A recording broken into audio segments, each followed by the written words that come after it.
no es lo que dejas de comer, es lo que empieces a comer para darle a tu cuerpo la nutrición que necesita. Eso es un consejo que le doy a todos mis pacientes, comer más de lo bueno para comer menos de lo malo.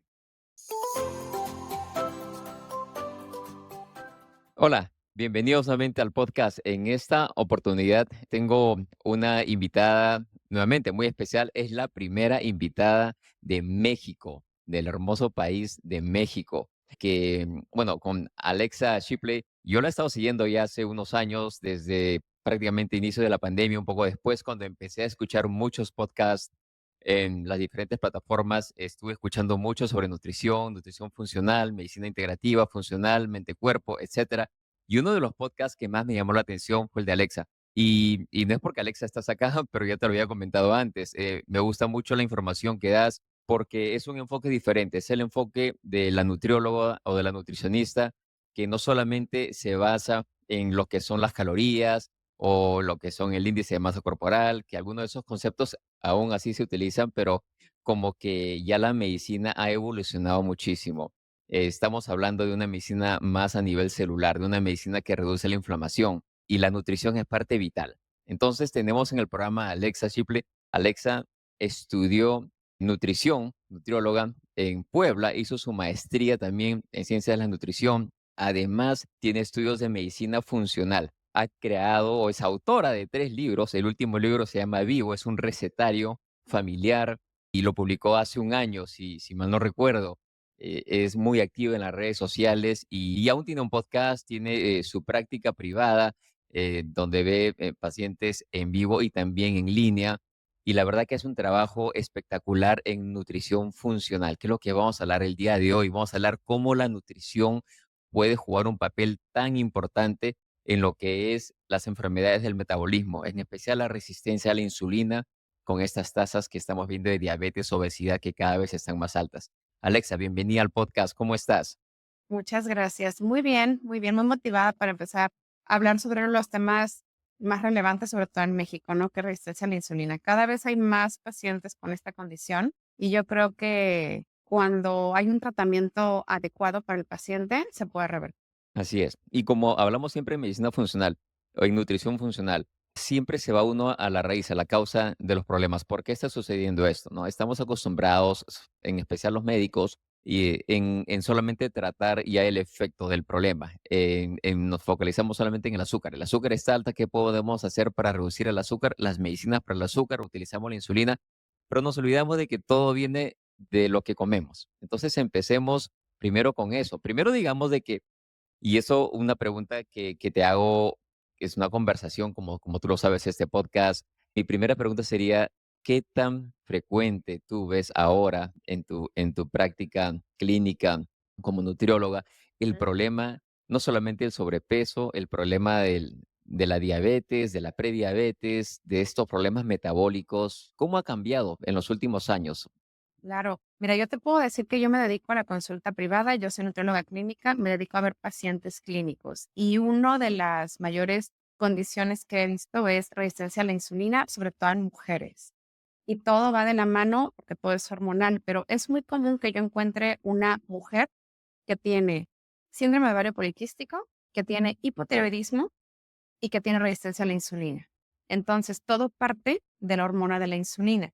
Y cuando me llegan estas pacientes, sobre todo mujeres, cuando yo les hago la historia clínica y me voy a la parte de suplementación y medicamentos, 5 medicamentos es poco, porque van con el doctor, con el médico, con el ginecólogo y lo primero que les dice, bueno, te vas a tomar este medicamento, este suplemento, y no parten desde la raíz. Yo cuando tengo un paciente que tiene resistencia a la insulina, yo siempre empiezo a atacar a la insulina, que es la principal hormona reguladora del metabolismo. Si yo no ataco la insulina, no voy a atacar nada.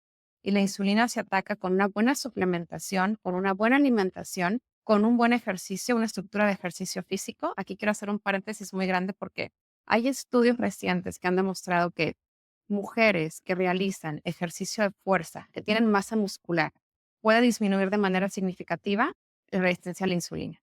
Ujú.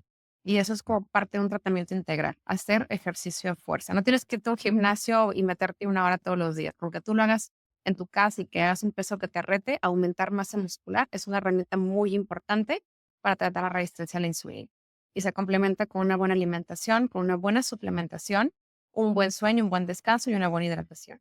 Excelente. Y bueno, ¿y quién más para hablar de deporte que tú? Tú eres maratonista y en tu práctica no solamente de ejercicio aeróbico, de resistencia, porque corres largas distancias, me Ujú. encanta correr también y pues, manejar bicicleta.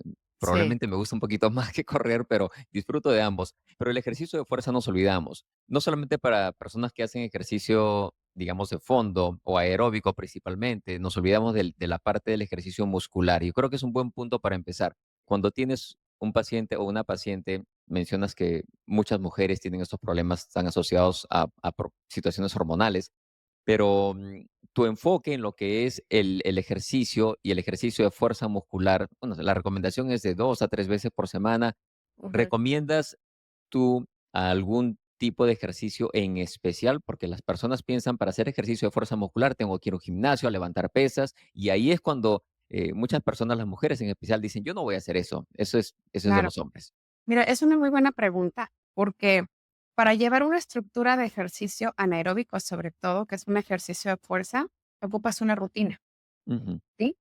Yo soy nutrióloga. Yo te voy a ser muy sincera, cuando me dicen: "Oye, ¿qué rutina puedo llevar a cabo?". Yo siempre los asesoro con una experta. Yo tengo aquí en México, tengo varias conocidas que tienen programas en línea, que tienen programas presenciales, dependiendo dónde viven, y yo mando a mis pacientes con ellas, porque ujú. yo les digo: "Tienes que tener una rutina estructurada", porque si yo nada más te digo: "Haz bíceps, haz tríceps, haz pierna", mi paciente se va a quedar: "Ajá, pero ¿cómo? ¿Qué voy a hacer? ¿Cómo voy a empezar? ¿Qué tipo de músculo voy a utilizar?". Yo siempre les digo: "A ver, yo te recomiendo que hagas 4 veces a la semana. Mi recomendación siempre es, por ejemplo, puedes hacer lunes, martes, miércoles, descansar el jueves, hacer viernes, sábado y descansar el domingo.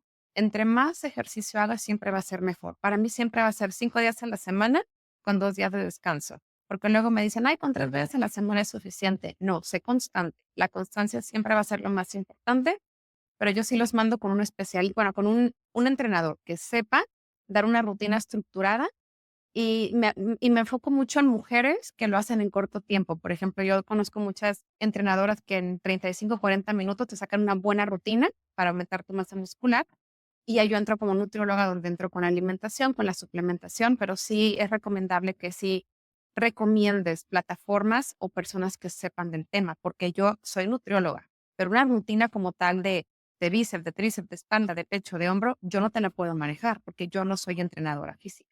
Pero sí, como parte de mi tratamiento va de la mano que el ejercicio de fuerza se realiza a cabo. Y como te acabo de comentar, no tienes que ir a un gimnasio, con que te compres unas mancuernas, pero sí les digo, un peso que te rete, porque a mí no me sirve de nada que agarres una mancuerna de 5 libras, de 6 libras y que hagas hasta 30 repeticiones, bueno, 30 series. Eso no sirve de nada. Yo prefiero que agarres una mancuerna de 17,5, de 20 libras Mm, y que te rete, que te queme. Aunque me saques 8 repeticiones, no importa, pero eso que te quema, eso que te reta, es lo que te va a hacer aumentar la masa muscular. Claro, complementado con una buena alimentación, porque también si haces mucho ejercicio, pero comes mal la mayor parte del tiempo, los resultados no son los más favorables. excelente. Qué bueno que mencionas esto, porque nuevamente hay mucha confusión. Me lo has puesto muy claro. Claro, Recomiendas por lo menos 4 o 5 veces por semana y no tienen que ser sesiones muy largas. Puedes hacer sesiones inclusive en 15 o 20 minutos. Y lo del peso es muy importante porque muchas personas utilizan las mancuerdas o las pesas muy pequeñas. Bueno, se puede empezar. Hay que ver también en qué nivel ahora está la persona que ejercicia, mejor, ¿correcto? sí, Y de ahí, pero yo creo que la clave es retar a tu cuerpo, ver hasta qué punto puede resistir. Ahora, si no tienes mancuerdas o si ya estás aumentando en el peso, puedes utilizar tu propio peso y son los ejercicios de resistencia con tu propio peso que ya son un poquito más avanzados o de calistenia. En los parques públicos hay muchas barras y la gente puede hacer ahí los pull-ups, hacer inclusive los mismos push-ups. Cualquier ese tipo de ejercicio con tu propio peso ayuda muchísimo. La cosa es de que la clave, como mencionamos, es el ejercicio de fuerza muscular. El músculo es el órgano metabólico más grande que conocemos, ¿no? Entonces, eso ayuda a la resistencia a la insulina. Ahora, para aclarar un poquito nuevamente, muchas de las personas que nos escuchan, algunos ya saben lo que es la resistencia a la insulina, pero hay muchísimas que aún no. Lo he hablado yo en otro par de episodios, pero muchas veces la resistencia a la insulina como que no se entiende completamente. ¿De qué manera lo podemos explicar? ¿De qué manera se lo explicas tú a tus pacientes cuando viene una persona y te dice, una señora te dice, mire, me han dicho que tengo resistencia a la insulina, no entiendo.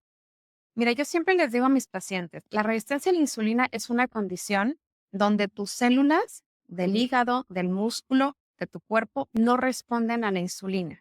Entonces, al no responder a la insulina, la glucosa no se aprovecha, no se absorbe y se va acumulando, va aumentando y esto tiene como consecuencias muchas alteraciones metabólicas, hormonales, biológicas, enzimáticas y uno de los mayores síntomas de la resistencia a la insulina, y yo lo he visto, es la ansiedad.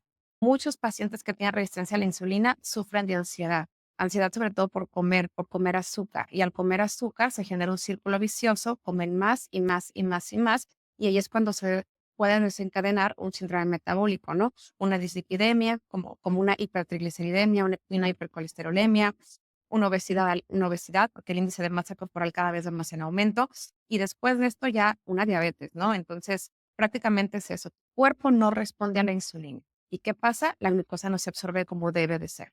Correcto. Y el exceso de glucosa que no se utiliza, porque muchas veces no se hace el ejercicio, no se camina, lo que no lo utilizas tu cuerpo, ¿qué hace? Lo tiene que guardar en algún lugar, ¿no? Y Claro, se almacena como grasa en el tejido adiposo o adiposo. alrededor de los tejidos viscerales, que es la grasa visceral, que es la más complicada y es la que más está relacionada a problemas crónicos de salud, ¿no? Fíjate que ahorita que estás comentando eso, muchas mujeres que tienen resistencia a la insulina, siempre la grasa abdominal está arriba de 7%. Yo siempre busco que mis pacientes mujeres, hablo mucho de mujeres porque siempre las mujeres somos las que más acumulamos grasa, somos las que más tejido adiposo tenemos. Entonces, lo ideal yo siempre voy a buscar que mi paciente tenga un porcentaje de grasa visceral entre un 3% o un 5 o un 6 tope. Y yo mucho lo veo con mis pacientes que tienen resistencia a la insulina, están con una grasa visceral hasta de 1,9-10%. Bien elevado. Está muy, muy, muy elevada. Y digo también, y si nos vamos a la antropometría, también un porcentaje de grasa arriba de 35, cuando lo ideal es que esté abajo de 26. Yo siempre voy a irme a la media de las cosas. Como aquí en México, las tablas nos dicen, bueno, el porcentaje de grasa en hombres da de un 10 o un 20%. Yo no voy a buscar un 20%, yo voy a buscar un 15% en hombres o si se puede menos. En las mujeres, un 20-28%. Yo no voy a buscar un 28, yo voy a buscar un 25, un 26 más por la media. No me gusta irme al límite, ¿no? Y aquí quiero enfocarme un poquito con el estudio de laboratorio, ¿no? Yo trato siempre de buscar laboratorios, laboratorios, laboratorios. Siempre busco insulina, hemoglobina glucosilada, glucosa, triglicéridos, colesterol como puntos importantes de referencia. Y me pasa mucho que llegan conmigo y me dicen, es que me acaban de comentar que probablemente tengo resistencia a la insulina. A ver, vamos a checar tu insulina. Ah, es que el rango de laboratorio me dice que está en 22, yo tengo 18. No tengo resistencia a la insulina.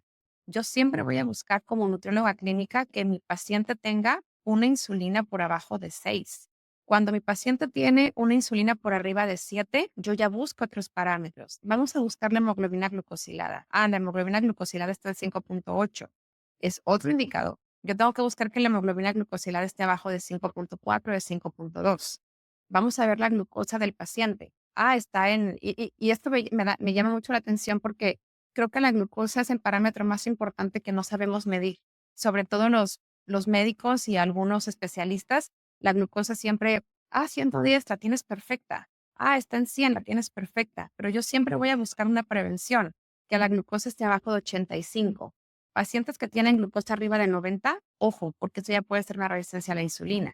Y aquí nos metemos al perfil tiroideo. ¿Cómo están las hormonas tiroideas? ¿Cómo está la TSH, la T3, la T4, la T3 reversa? Entonces, ahí podemos ver que posiblemente hay un hipotiroidismo, ya resistencia a la insulina, los triglicéridos están elevados, el colesterol también, y ahí te das Ujú. cuenta que ya hay una resistencia a la insulina y es cuando tenemos que ver al paciente como un todo y empezar a ver cómo vamos a tratar esta condición. Excelente. Y mira que esta es una de las preguntas que te iba a hacer. La siguiente pregunta que te iba a hacer es, ¿qué tipo de perfil le pides a los pacientes que van en consulta contigo? Y excelente, que es realmente un abordaje más completo, más holístico, por llamarlo así, que va a la raíz. Porque recordando, para quienes nuevamente el término de resistencia a la insulina es un poco nuevo, este problema de la resistencia a la insulina no aparece de la noche a la mañana. Demora 10, 15 o 20 años, pero hay maneras de poder ver en el examen de sangre cuando unos cambios ya están pasando internamente y de qué manera se puede prevenir que esto vaya avanzando a una prediabetes o una diabetes. Y algo que has mencionado que es importantísimo, y definitivamente lo reconozco, que muchos de los colegas muchas veces dicen, no, estás con el azúcar en 108 o 110, oh, está ligeramente elevada, pero estamos bien. O todavía estás en 123 en ayunas. No, es más de 124, 25 que tienes que preocupar, ¿no? Entonces estamos esperando de que cuando pase al nivel ya de que se presentó la enfermedad completamente, ahí dice, bueno, ahora sí vamos a ver qué podemos hacer. Y lo cual es una falla con la cual hemos sido probablemente formados porque hemos siempre pensado en que aparezca la enfermedad para luego dar una solución. Y la solución generalmente es una pastilla. A Eh, tratar ese nuevo enfoque funcional, ir a la raíz del problema, de no esperar, no solamente ya de prevenir, estamos prediciendo, es una medicina más predictiva y de precisión.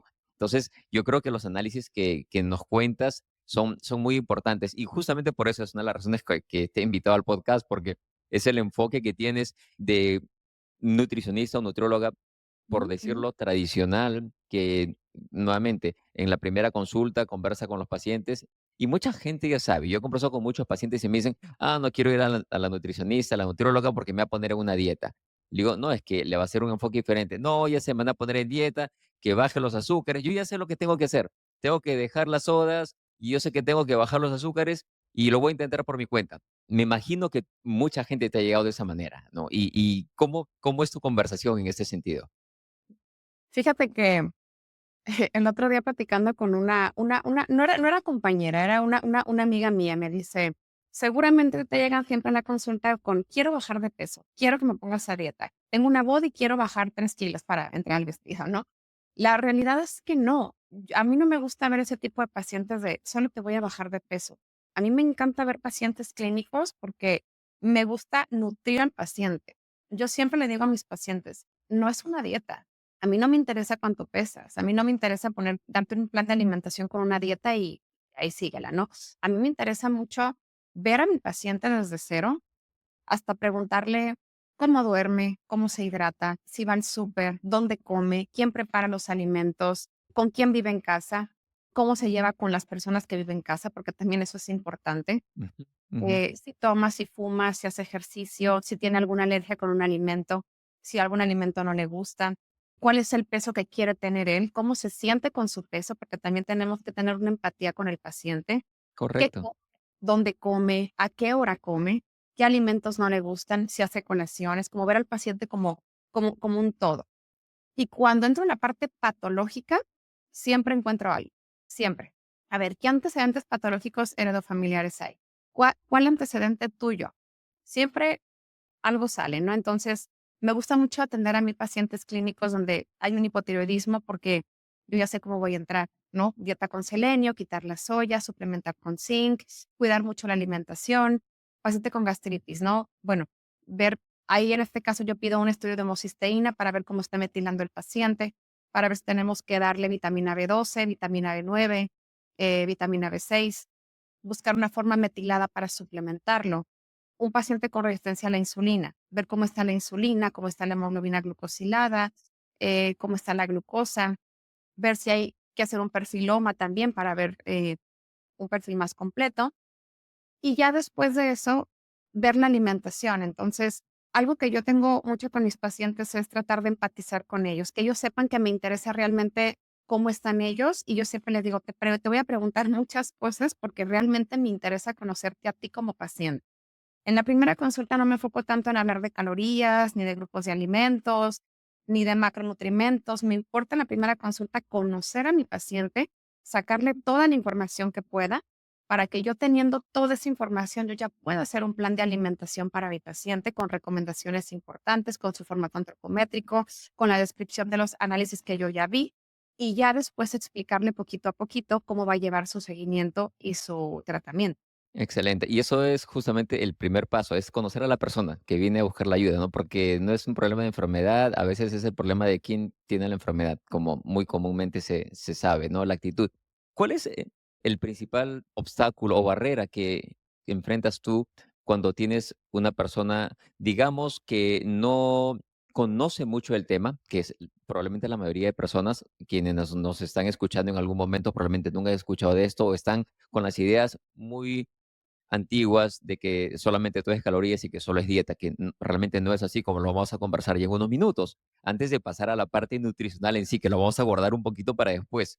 Pero, digamos, ¿cuál es la principal barrera que te dicen las personas? Esto me cuesta mucho, porque problemas del metabolismo, prediabetes, resistencia a la insulina, diabetes, obesidad, tienen algo en común todos, ¿no? Entonces, hay un factor mental muy grande en las personas. Por eso me gusta cuando dices de que conoces primero a la persona y hablas poco del alimento. ¿Qué es lo que tú buscas ahí?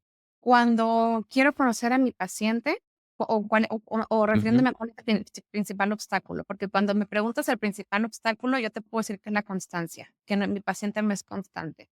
Ese es mi Ok, principal problema, que no eso. son que no son constantes, que no hay disciplina, porque yo siempre les digo, no porque vengas conmigo, ya. La constancia es bien importante, y yo lo veo ahorita que son vacaciones, ¿no? Ya ahorita los gimnasios están vacíos, ya las personas están comiendo más, entonces la constancia, la disciplina y la perseverancia son bien importantes, y yo creo que puedo batallar mucho con eso, que el paciente no es constante con su alimentación, que en la primera oportunidad que tienen un evento social, un compromiso, dicen, bueno, ya dejé el plan de alimentación, ya no me importa, ya lo retomo en un mes, o en enero, o cuando pueda.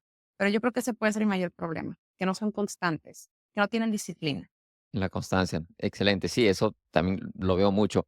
Vamos a un punto que está relacionado, digamos, dentro de esta parte introductoria de lo que es la resistencia a la insulina, pero creo que es básico, es importantísimo hablar de que debajo de todo este problema de resistencia a la insulina, como hemos mencionado, problemas metabólicos en general, hay un factor que es inflamación. Es el Ujú. factor inflamatorio de que muchas veces las personas se confunden y siempre que hablo de inflamación, se nos viene a la mente que cuando uno está jugando fútbol y se cae, se le inflama la rodilla o el tobillo y tiene que ver algo grande, rojo, que queme, un hinchazón que estamos acostumbrados a ver, pero lamentablemente la inflamación que nos pasa en este tipo de problemas es una inflamación interna. Hay Claro. muchos factores o muchos mediadores a nivel celular, como lo sabemos, de que crean esta inflamación. Y todo tiene que ver con el alimento, o gran parte tiene que ver con el alimento, por no decirlo todo, ¿no? Gran parte tiene que ver con lo que comemos, porque realmente es las cosas que comemos, las cosas que pensamos y lo que respiramos, ¿no? Es muchas de las cosas que están en nuestro medio ambiente. Pero cuéntanos un poquito de este factor inflamatorio que pasa, que es común a todas estas enfermedades. Okey. Mira, cuando nos referimos cuando a mí me dicen la palabra inflamación, para mí es un sinónimo del sistema inmunológico, Ujú, ¿sí? ujú. Tiene que ver mucho el sistema inmunológico y ahí te das cuenta que todo está conectado. Porque cuando el sistema inmunológico está comprometido, está bajo, tiene una relación con la microbiota intestinal. Cuando la microbiota intestinal no está íntegra, no la tenemos funcionando de manera adecuada, no tenemos un correcto funcionamiento del sistema nervioso central. Así es. Y cuando hay inflamación, bueno, aumenta una cascada inflamatoria, aumentan todo lo que son las interleucinas y hay alteraciones también con el cerebro, con el sueño, hay ansiedad, es cuando aumenta la producción de grasa, baja la hormona de crecimiento, aumenta el cortisol, hay estrés, el paciente se estresa, hay colitis, hay gastritis, hay más inflamación y todo va de la mano. Pero para mí la palabra inflamación es sinónimo de sistema inmunológico. Tenemos que saber atacar esta inflamación. Y volviendo al tema de los laboratorios, por eso aquí también es importante la biometría hemática para ver cómo está la serie blanca, cómo está la serie roja, para ver cómo están los eosinófilos, los basófilos, los monocitos, y generalmente un paciente que está inflamado tiene todo elevado, porque hay inflamación. Hay una respuesta inmunológica, bueno, el sistema inmunológico está muy comprometido. Entonces, muchas veces cuando un paciente está inflamado, está ansioso y no puede distinguir señales de hambre y saciedad. Entonces, tiene una alimentación de mala calidad. Y una persona que come de mala calidad automáticamente tiene una microbiota intestinal alterada. Y cuando está alterada, uno se siente cansado, está de Eso. mal humor, tiene más estrés y tiene más ansiedad. Excelente, así es. Y recordando, ¿no? Que el 60 o al 70% en algunos estudios lo muestran, de las células del sistema inmune están en el intestino, la parte gastrointestinal, ¿no? Claro. Entonces, está súper relacionado, lo que ingresa a nuestra comida, ¿no? Sí, de hecho, se cree que el 70% de la serotonina que producimos es en el intestino. Y cuando hablamos de alimentación, tenemos que ver qué es lo que está comiendo el paciente la mayor parte del tiempo. Y fíjate que aquí en México uno de los mayores problemas que tenemos es el aceite vegetal hidrogenado. Aquí en México, si tú sales a comer en la calle tacos, enchiladas, tostadas, todo lo preparan con este aceite que ponen en una botella de plástico, que se pone negro, que lo reutilizan y lo recalientan hasta 20, 30 veces. Y alguna vez leí un artículo que decía que en México el gran problema que tenemos y el gran problema de obesidad adulta e infantil es por un exceso de aceites vegetales hidrogenados. Y luego dicen, ay, es que es un taquito nada más, ay, es una enchilada nada más.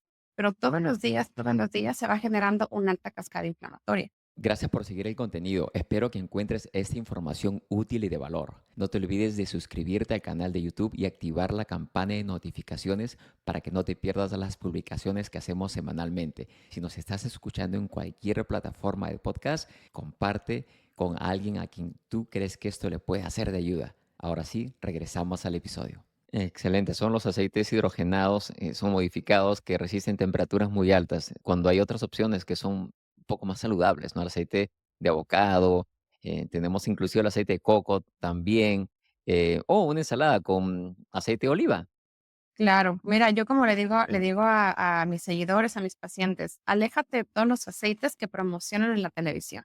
Sí, es correcto. muy claro que tú veas que promocionan un aceite de oliva o un aceite de aguacate. Generalmente promocionan el oleico, el de canola, el de cártamo, el de girasol, el de uva, el de cacahuate, que son muy altos en omega 6 y generan mucha inflamación. Y más cuando se calientan. Digo, yo conozco familias que el aceite lo calientan y lo guardan, lo calientan y lo guardan. Y eso es un grave error para las células. Y creo Es que muy es costumbre, ¿no?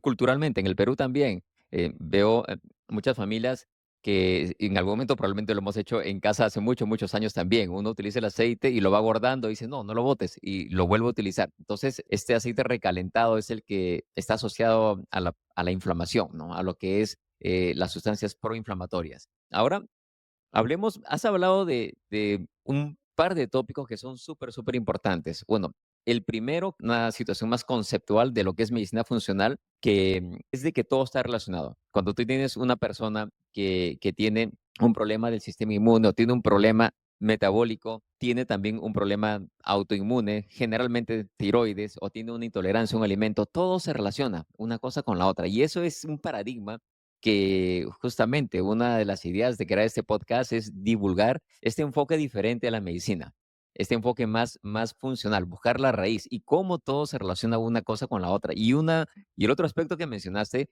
que hicimos ya un par de podcasts sobre lo que es la microbiota o la información genética, el microbioma, hicimos con la doctora Cristina Moros de España la influencia de la microbiota y la fertilidad y aparte qué es la microbiota, pero hay muchísimos estudios de la microbiota y cómo estas bacterias, millones de bacterias, hongos, virus que fuerte. habitan con nosotros, que cohabitan con nosotros, juegan un papel tan importante en lo que es el metabolismo y en lo que es la resistencia a la insulina y la diabetes, la obesidad, mantener una microbiota saludable. Se ve que en personas que tienen obesidad, los estudios lo muestran, personas que tienen obesidad, diabetes, tienen la diversidad de la microbiota está reducida, ¿no? Entonces, y está alterada. Y lamentablemente, yo creo en los suplementos, los utilizo, por supuesto, pero muchas veces se piensa de que, ay, entonces si ese es el problema, me tomo un probiótico y se soluciona todo, lo cual tampoco es la idea. Así que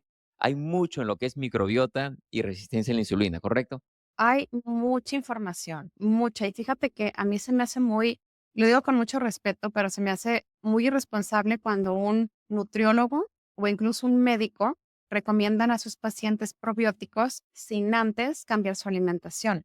No puedes tomar un probiótico si el paciente no cambia su dieta. Esto yo lo he comprobado. Cuando mi paciente llega con un probiótico y me dice que sigue comiendo en la calle, que está comiendo granolas, galletas, chocolates, alimentos con mucha fructosa, se sienten inflamados la mayor parte del tiempo porque el probiótico es como si no valiera la pena, porque al final de cuentas la alimentación es como un prebiótico. Es muy diferente un probiótico a un prebiótico. El probiótico es la bacteria viva, el Ujú. prebiótico es el sustrato que va a alimentar a la bacteria viva. Así Si es. tú no le das a la bacteria viva un buen sustrato, esta bacteria va a estar muy mal alimentada, va a tener una mala calidad de vida y va a tener como consecuencia que el paciente se sienta mal. En cambio, si yo cambio la alimentación del paciente, le doy prebióticos, le doy alimentos con fibra que tienen inulina, como aguacates, moras azules, brócoli, espinaca, chícharos, garbanzos, este paciente le está dando un buen sustrato a sus bacterias. Entonces, primero es, no te tomes el probiótico, vamos a cambiar tu alimentación. Yo me voy hasta 3 meses, no me gusta irme 15 días, un mes. Yo voy a cambiar tu alimentación y yo necesito mínimo 3 meses para que tu microbiota se mantenga íntegra para reestructurar la microbiota después de tanto tiempo haber comido mal. Y ya después de 3 meses ya podemos valorar cómo te sientes, cómo estás digiriendo tus alimentos, con qué frecuencia vas al baño, sí, si no tienes estreñimiento, si estás absorbiendo bien los nutrimentos. Mandamos a hacer un perfil con una homocisteína para ver cómo está metilando el paciente, que Ujú. tenga en rangos la B12, que tenga en rangos la B9, la B6, y ya después yo puedo valorar si le voy a dar a mi paciente un probiótico. Ahora, tenemos que ver qué tipo de probiótico le vamos a dar, ¿sí? Es importante que el probiótico llegue íntegro a la microbiota, porque muchas veces cuando pasan por el sistema digestivo, como hay un medio muy ácido, se puede perder todo lo que está en el probiótico y ya no llega nada a la microbiota. Entonces, otra recomendación que yo le doy a mis pacientes, el probiótico guárdalo en un lugar casi, casi refrigéralo en tu refrigerador. De hecho, tú vas a tiendas en Estados Unidos y todos los probióticos están refrigerados. No ves ningún probiótico fuera de, que son bacterias vivas. Entonces, yo luego le digo a mis pacientes, lleva tu hielerita, mete tu probiótico, llega a tu casa y ponlo en el refrigerador. No se debe de dejar en la ventana, ni al lado del aceite, ni al lado de la estufa, porque realmente ahí estás perdiendo la integridad del suplemento, ¿no? Del probiótico. Y yo creo que si hay una mala microbiota intestinal, hay un mal correcto funcionamiento del sistema inmunológico y también hay alteraciones hormonales, que aquí entra la insulina, el cortisol, la leptina, la grelina y la hormona de crecimiento. Perfecto. Y ese es justamente es el enfoque, esa es la idea. No se trata solamente de tome este prebiótico o probiótico, ¿no? Y ahí se va a solucionar el problema. Pero la microbiota juega un rol fundamental en esto, ¿no? En este enfoque. Claro, claro. Y de hecho yo a veces lo he comentado, mira, el probiótico mejor que te lo recomiende tu gastroenterólogo. A mí, si tú me preguntas, yo el probiótico creo que lo he recomendado como 6 veces nada más en mis consultas. Como que yo digo, el probiótico ahorita no. Yo prefiero mejor darte prebióticos, mejor darte fibra, mejorar tu alimentación, mejor suplementarte con magnesio, con vitamina D y otras cosas que tal vez te pueden servir más que un probiótico. Es como el colágeno. Yo el colágeno no tengo nada en contra del colágeno, pero no es algo que yo dé en mis planes de alimentación. Yo mejor te pongo a hacer ejercicio de fuerza, te doy un proteína de alto valor biológico y cambio tu alimentación. Excelente, excelente. Bueno, ya estamos hablando un poco más de lo que es la alimentación y muchas personas probablemente están esperando, personas que nos siguen, que nos escuchan. Bueno, pero ¿en qué momento van a hablar de las comidas? Quiero ver qué es las comidas. Entonces, ya hemos estado cubriendo varios aspectos y, digamos, al propósito o de manera intencional, hablando de todos esos temas, porque son importantísimos entender. Primero, entender que las enfermedades no pasan de manera aislada, de que realmente no existe una enfermedad en sí, sino que es un desbalance y que todo está relacionado problemas metabólicos, con problemas gastrointestinales, con problemas autoinmunes y problemas inflamatorios. Todo hay una cascada inflamatoria que lo bonito de esto es de que una vez que, digamos, entiendes por dónde está yendo el problema o el desbalance que existe, se pueden mejorar muchas cosas en las personas. Y es una cosa que es espectacular. Eso es lo que es muy, muy bonito de lo que es este enfoque integrativo y funcional. Vamos hablando ahora, Alexa, de que tienes tu paciente en la consulta. Ya te reuniste con esta persona, hablando un poquito más del enfoque ya más personalizado, y has estado 1 hora o un poco más tomando la historia clínica, cuáles son los objetivos de esa persona, qué es lo que está buscando conmigo y cómo podemos empezar. De ahí, ¿a dónde vas? ¿Cuál es tu enfoque, digamos, como nutrióloga funcional? Pide los análisis de laboratorio y luego empiezas, digamos, con una dieta de eliminación, porque muchas veces es mejor eliminar cosas antes de agregar y poner una dieta X, Y o Z, no cualquier dieta, por no dar nombres. Pero, ¿cómo es que cuando las personas te dicen, está bien, nutrióloga, pero yo quiero que me dé qué voy a comer? Mira, me voy a enfocar en un paciente con resistencia a la insulina, porque al Ujú, final de cuentas es el tema del que estamos hablando. correcto, sí. Hablando de dieta de eliminación, no me gusta mucho el concepto de eliminación, pero si hay pacientes que toman, por ejemplo, refresco, yo no se lo puedo quitar de cajón porque no es real, no se me hace justo. Pero si mi paciente toma un refresco diario, Bueno, la próxima semana tómate la mitad y lo diluyes con agua mineral. La próxima semana tomas un cuarto y lo diluyes con agua mineral. Ya después a lo mejor te tomas una cada semana, pero si el paciente lo está tomando como hábito, no se le puede quitar de un día para otro, porque Mm, un hábito no se rompe de un día para otro. Lo así es. mismo con otros alimentos que no pongo en mis planes de alimentación. Por ejemplo, yo los embutidos los elimino por completo. ¿Por qué? Por las nitrosaminas. La soya, yo tampoco la recomiendo mucho porque es muy transgénica e inhibe la absorción de la glándula tiroides. Ujú, Polialcoholes o edulcorantes artificiales también los elimino. Entonces, un paciente que tiene resistencia a la insulina, bueno, primero leo sus estudios de laboratorio, me voy a la parte de suplementación. ¿Cómo voy a suplementar a mi paciente? Primero que nada, yo recomiendo mucho el inositol, que es un suplemento por excelencia que ayuda mucho con la regulación de la glucosa, pero hay suplementos que solo están como inositol y no buscan el radio 41 con los isómeros de mio inositol y el de chilo inositol. Tienes ujú. que buscar un radio de 41 con estos isómeros y yo suplemento con inositol 2 gramos por 6 meses o un año dependiendo la condición de cada paciente. También complemento con berberina, porque la berberina es como la metformina, pero de manera natural. La berberina tiene bueno, miles y miles de estudios cada vez más de cómo pueden disminuir niveles de glucosa en sangre y cómo ayuda mucho al control de la insulina y cómo ayuda al balance hormonal. Pacientes que tienen síndrome de ovario poliquístico y que tienen resistencia a la insulina, se debe de suplementar con berberina porque tiene efectos grandiosos con la salud. ¿Cuánto recomiendo de berberina? 500 miligramos. También un suplemento que va de la mano con esto es el magnesio. El magnesio cumple hasta más de Ah, 400 funciones metabólicas en el organismo. Uno de ujú. ellos es la regulación de la glucosa, la regulación Así es. hormonal. Y para que el magnesio se absorba requiere vitamina D. También suplemento con vitamina D. Y ya bueno, aquí depende mucho de cada paciente, ¿no? Pero si el paciente está inflamado la mayor parte del tiempo, se siente mal o tiene obesidad, le puedo recomendar el glutatión, que es un excelente antioxidante. ¿Sí? También puedo recomendar la vitamina B3, que ayuda mucho a aumentar la absorción de la vitamina B12 y la vitamina B12 juega un papel muy importante con la digestión. Pero digo, si hablamos de suplementación, depende mucho de cada paciente, pero cuando hablamos de resistencia a la insulina, los 4 más importantes para mí es inositol, berberina, magnesio y vitamina D. Siempre yo voy a suplementar con esto. Y ya después me voy con la alimentación. Pero cuando hablo de alimentación, también digo, tengo que ver el estilo de vida de cada paciente porque me importa mucho dar un plan de alimentación sustentable. Si el paciente no desayuna, no lo voy a obligar a desayunar.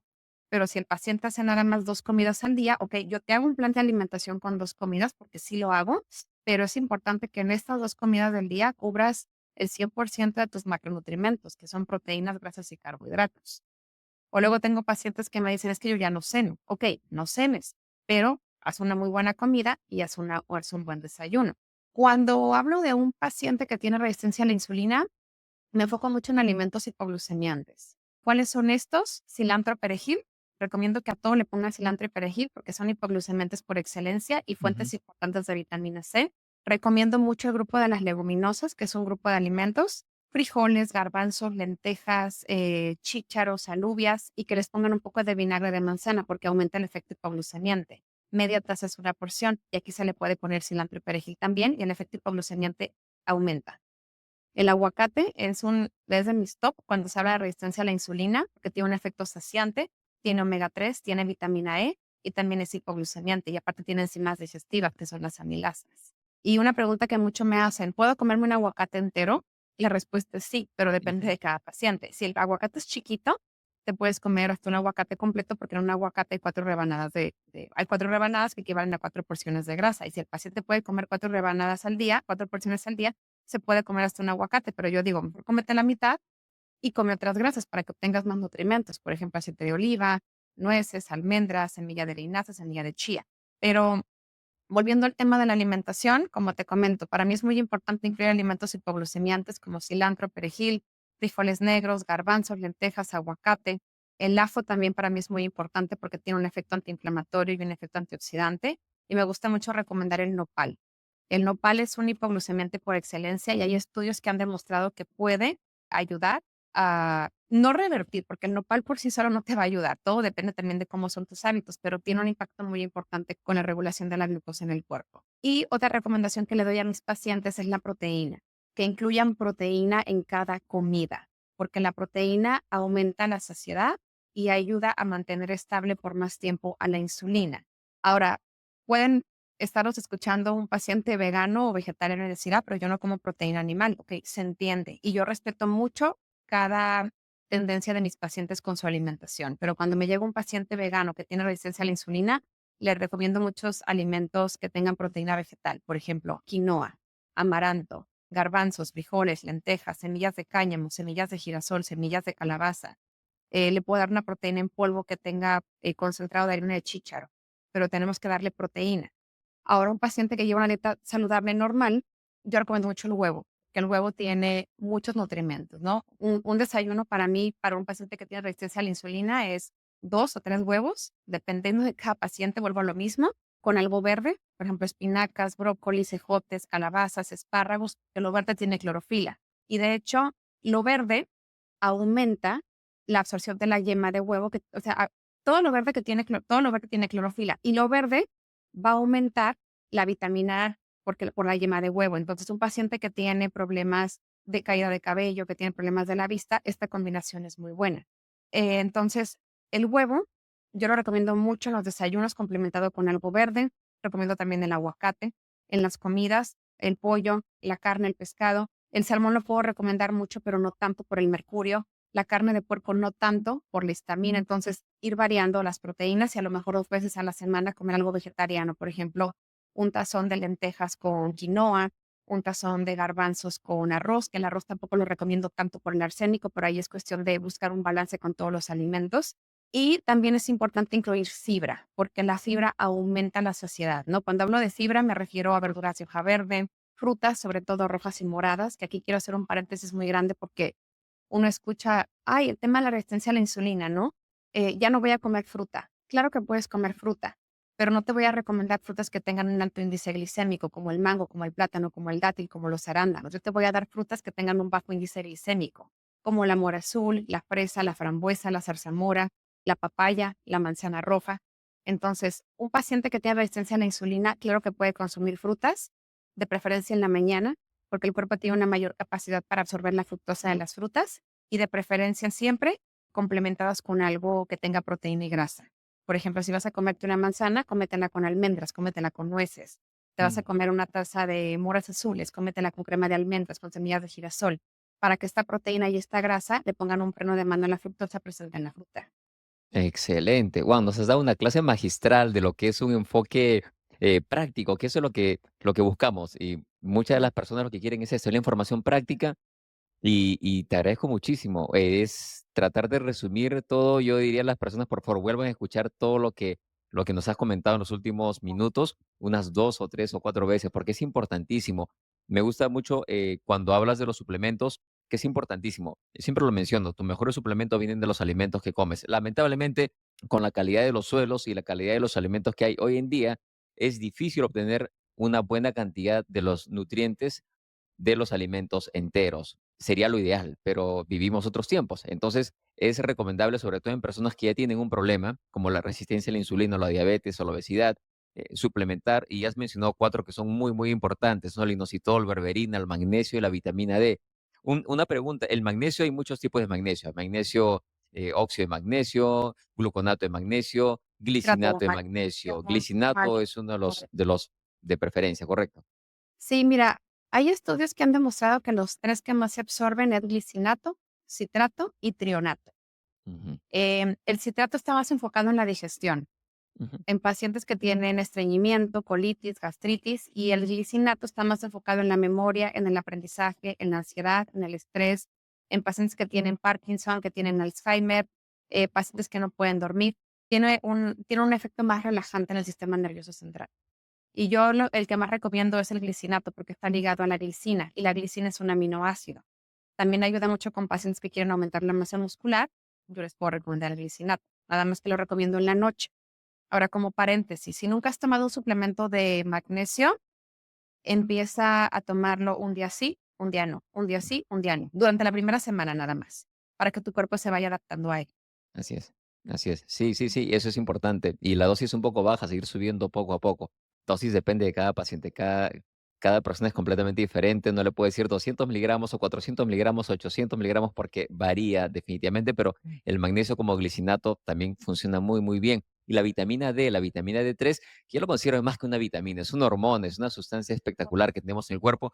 La vitamina D, muchísimos estudios que nos indican que ayuda al trabajo de la insulina, estimula el trabajo de la insulina, hace que la insulina funcione mejor, por lo tanto, disminuye la resistencia a la insulina. La vitamina D es un parámetro que hay que chequearlo siempre, hay que chequearlo siempre. Idealmente, revisar nuevamente los niveles, como lo han mencionado, de vitamina 1, 25, dihidroxi, vitamina D3, ¿no? Que es el calcitriol, que es importante también suplementar y ponerlo en un nivel adecuado, que son cosas que se pueden hacer ya desde el inicio. Y luego, lo que nos han mencionado de la parte de alimentación, que es excelente y algo que quiero resaltar o volver a mencionar, me parece siempre importante decir a las personas es de que, nuevamente, romper esos parámetros de que es una fruta que me hace mal o es una comida que me hace mal, porque no, nosotros comemos un conjunto de alimentos y es muy difícil decir esto me ha subido por este alimento o por el otro. Es un conjunto que comemos y una clave, yo siempre lo menciono, es trate de aumentar la fibra en sus alimentos. La fibra que está en la pera, está en los espárragos, está en los crucíferos, está en las lentejas, como lo has mencionado, porque la fibra hace que esa subida de azúcar o el índice glicémico, que algunos ya como que no lo quieren utilizar mucho más, se van a la carga glucémica, pero hace que esta subida del azúcar no sea tan brusca y reduce en muchos casos la subida del azúcar en un 30 o 40%, solamente aumentando la fibra. Entonces, la fibra es importantísima, es vital, es crucial en eso y también tener ir al baño, movimientos defecatorios, intestinales, idealmente a diario. Y porque algunas personas dicen, no, es que yo voy al baño a ocuparme cada 2 o 3 días, así soy yo, es que esa es mi manera. No, idealmente uno a diario para poder eliminar las toxinas y también ayudar a la microbiota. O sea, todo se relaciona a lo que estamos hablando, ¿no? Claro, ahorita que me comentas de lo de la fibra, lo que hace la fibra en el cuerpo es que como tú comes fibra, por eso te recomiendo que los alimentos con fibra, las verduras, sobre todo las ensaladas, las sopas, se coman al principio de una comida, porque van a hacer como un bolo. En tu estómago hacen como un bolo, es como una masa, como un bolo Ujú. alimenticio, pues entonces que va a atrapar las moléculas de glucosa cuando entren al torrente sanguíneo. Entonces, al quedarse atrapadas ahí, va a hacer que no hagan picos de glucosa tan drásticos. Así es, Y se así es. absurdo, claro, ¿no? Porque no, alguna vez se lo comenté a una paciente y me dijo: entonces ya puedo comerme un pan después de comerme una ensalada y no me va a subir la glucosa. Claro que sí, pero no va a ser esto. Va a ser esto y va a bajar de manera gradual. Así es. No, son recomendaciones importantísimas. Y yo sé que am, estás en tu agenda súper, súper ocupada, Alexa, y te agradezco muchísimo. Si, digamos, alguna recomendación final dentro de lo que es alimentación o dentro de lo que es en general tu enfoque integrativo funcional, ¿qué otra recomendación sería, digamos, hablaste un poco de lo del sueño, también la importancia del sueño, del control del estrés, alguna otra cosa que tú ves comúnmente en lo que es la resistencia a la insulina y qué otra cosa te ayuda, además de los alimentos, cambios alimenticios, de los suplementos? Mira, una recomendación muy importante es comer más de lo bueno para comer menos de lo malo. Esa es Mm, una, porque al comer más fibra, al comer más alimentos reales, tu cuerpo va a dejar de comer alimentos inflamatorios porque se va a nutrir. Otra, estar bien hidratado. Tomarse de eso. 4 a 5 vasos al día, descansar de 6 a 7 horas, hacer ejercicio de fuerza y suplementarse. Son las 5 cosas que yo más recomendaría, pero no es lo que dejas de comer, es lo que empieces a comer para darle a tu cuerpo la nutrición que necesita. Eso es un consejo que le doy a todos mis pacientes, comer más de lo bueno para comer menos de lo malo. Wow, qué chévere. Como decimos en el Perú, qué chévere, como dicen ustedes por allá, qué padre, padrísimo. Sí. Entonces, te agradezco muchísimo, Alex, el tiempo que te has hecho para Ujú. conversar con la audiencia, para los que nos ven, que nos escuchan en las diferentes plataformas de podcast, en YouTube. Si hay algún mensaje final que nos quisieras transmitir, que nos has dado muchísima información de valor, te lo agradecemos a nombre de toda la comunidad. ¿Cuál sería ese mensaje final que nos quisieras contar? Que la mejor dieta es la no dieta. O sea, no hay dieta. No hay dieta, es un estilo de vida. Y creo que quiero cerrar con esto, que somos lo que hacemos la mayor parte del tiempo. Eso somos. Si tú un día te vas a comerte unos tacos, una rebanada de pizza o no haces ejercicio, no te va a pasar nada. Pero uno es el reflejo de sus hábitos y de lo que hace la mayor parte del tiempo. Excelente, te felicito. Tengo un gran respeto por el trabajo que haces, que te sigo ya hace unos años y bueno, para mí la verdad que es un placer, es un honor haberte tenido de invitada en el podcast, que lo hemos empezado no hace mucho tiempo. Sé que estás en varias plataformas donde las personas que quisieran conversar, sabes que la audiencia del podcast es global, nos siguen mucho en México, les agradezco mucho, estás en Hermosillo, nos siguen mucho en Europa también, en Perú, en diferentes países en Sudamérica y Centroamérica, pero ¿cómo la gente te puede ubicar? Ay, muchas gracias. Mira, estoy en la plataforma de Instagram como alexashipley.com, como si fuera alexashipley.com, pero sin el punto. Y tengo mi página web que es alexashipley.com, donde tengo algunos artículos de información científica. Tengo mi página de Facebook, que es nutrióloga Alexa Shipley, y tengo mi canal de YouTube, que tengo algunos videos ahí. Apenas Excelente. con eso, pero ahí voy. Y tienes tu línea de productos. No me lo quiero perder porque aboca mucho por la suplementación de las vitaminas. Tienes una línea de vitamina D3 y de magnesio, ¿correcto? Una línea de vitamina D y una línea de magnesio. Y esas las pueden encontrar en mi página que es alexashipley.com y tenemos envíos a toda la República Mexicana. Voy a dejar todos estos datos en la descripción de este episodio y la verdad que nuevamente te agradezco muchísimo el tiempo, el conocimiento, las ganas de compartir. Quienes nos están escuchando aún en la plataforma de podcast. Muchísimas gracias. Siempre hasta una valoración de 5 estrellas para seguir creciendo. Quienes nos ven en el canal de YouTube, les invito a suscribirse y a compartir este contenido con alguien a quien ustedes creen que les pueda ser de ayuda. Alexa, un placer conversar contigo. Esperamos tenerte en otra oportunidad de hablar sobre otro tema de tu enfoque de nutrición funcional. Muchísimas gracias. Claro que sí. Gracias a ti por la invitación. Te agradezco mucho. Claro, nos vemos.